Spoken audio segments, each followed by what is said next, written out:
Hi guys! Isishare ko kung paano magluto ng masarap na sopas kahit wala itong chicken cubes. At makikita ang lahat ng ingredients sa description box. Ang una munang gagawin ay ilaga ang chicken sa malakas na apoy ng 45 minutes o hanggang 1 oras. At pagkatapos itong ilaga ay i-turn off ang heat, kunin ang nilagang manok at ilagay sa pinggan. Himay-himayin ang nilagang manok gamit ang tinidor. At pagkatapos himayin ay iset aside muna ito. Sa frying pan ay maglagay ng unsalted butter at i-melt ito sa katamtamang apoy. Pag natunaw na ang butter ay maglagay ng konting cooking oil. Ilagay ang bawang at igisa hanggang maging light brown. Isunod na igisa ang sibuyas hanggang lumambot. At pag malambot na ang sibuyas ay ilagay na ang hinimay-himay na nilagang manok. Igisa ito ng 3 hanggang 5 minuto.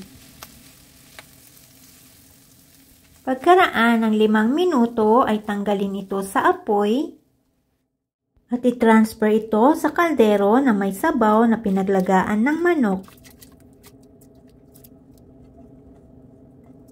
I-mix ito saka i-turn on ang heat sa malakas na apoy. Ibuhos ang 1 lata ng evaporated milk. Timplahan ng patis at maglagay depende sa inyong panlasa. Maglagay ng ground pepper at konting sugar o maglagay depende sa inyong panlasa. Huwag kalimutan na maglagay ng sugar dahil ito po ang isang sangkap na nagpapasarap sa sopas kahit wala po itong chicken cubes. Pag kumulo na ito ay ilagay ang macaroni. I-mix ito at lutuin hanggang maging al dente ang texture nito.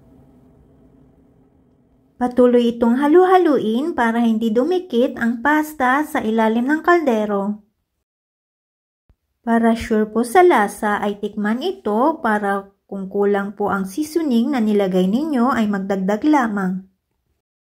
Dahil nakukulangan pa po ako sa lasa o sa mga seasoning ay nagdagdag po ako ng ground pepper, konting sugar at patis. Pag al dente na ang texture ng macaroni ay ilagay ang carrots at celery. Lutuin ito ng 3 hanggang 4 na minuto.